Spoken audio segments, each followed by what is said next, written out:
First of all, I want to welcome everybody into the gallery. I always think it sends a powerful message into the House and what democracy means, that we can sit here chatting all day in a vacuum, but to have people from the outside with a real lived experience coming in here, I think sends a powerful message, and I hope the Minister also recognises that.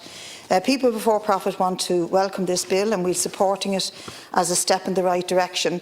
Supports for those with autism in this country are shockingly poor, and we do need a strategy. But while I'm always hesitant when it comes to announcing more strategies, more documents, more reviews, what we actually need is action and investment, I believe this bill would be an important step forward. For too long, the needs of autistic people and their families have been ignored. They have been seen but not heard. But more and more they are speaking up with groups like we have in the gallery today, groups as I Am and the Irish Society for Autism. The report from the Children's Ombudsman makes stark reading, highlighting how the Department of Education is utterly failing children with special needs. As I Am and others are demanding investment in education for more SNAs to reduce class sizes, Ireland, as we know, has some of the largest class sizes in the European Union. That disadvantages all our young people, but in particular those with special educational needs. And these groups have been fighting for years for the hiring of more SNAs, more therapists, more caseworkers, more frontline workers. This, I believe, Minister, would be a win-win for everybody, creating decent jobs, cutting waiting times and improving our education and public services. People Before Profit's alternative budget showed how it could be easily done by taxing the super rich in this country.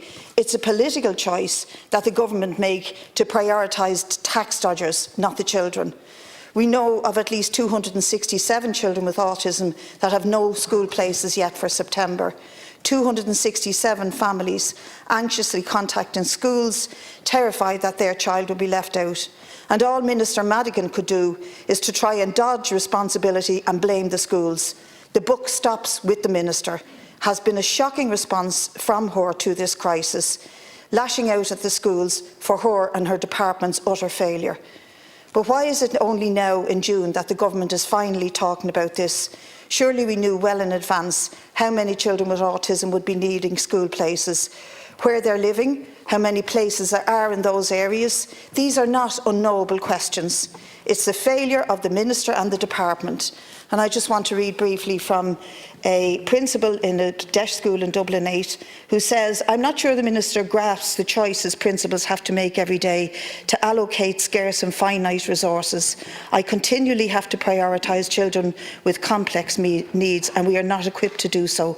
This means that children with mild to moderate needs have to go, who are equally worthy to be catered for, will fall further and further behind." It's actually heartbreaking. We should have planned years in advance, as I say, and to expand out the number of special education classes, hire the extra special needs teachers and assistants, and have more capacity. And there's an interesting parliamentary question that Gino Kenny had answered back when he asked about the graduate diploma in education on the autism spectrum in Dublin City University for the next academic year. And it's startling, 80 applicants, 80 teachers applied to have that, to go on that diploma course, and the university could only award 18 places. And the answer to the PQ, of course, is not to answer it. It's to answer everything else but the question that was answered. So it's totally unsatisfactory. But again, as with all public services here, it seems the government prefer to fly by the seat of their pants, leaving everything to the last minute, and the result is huge anxiety, pressure on families, pressure on teachers and pressure on principals, and most particularly leaving the children behind. They can plan when it comes to looking after data centres, and we see later today how the government is about to spend €500 million to increase electricity capacity to facilitate data centres. And on top of this scandalous shortage of school places is the massive backlog of the people waiting on the list to have a diagnosis in the first place. How can the Minister sit there and justify a situation where parents are left waiting up to 3 years to get the necessary appointments so that their children can have a diagnosis? That's 3 key developmental years of their lives that they're forced to go through alone, without the extra supports in the school and the life that they would be entitled to. Does your government not feel ashamed for this?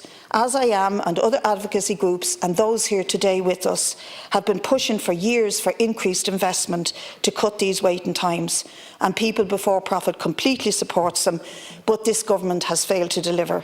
The result is that many families that can barely afford it are forced to go through private, further deepening the inequalities in our society.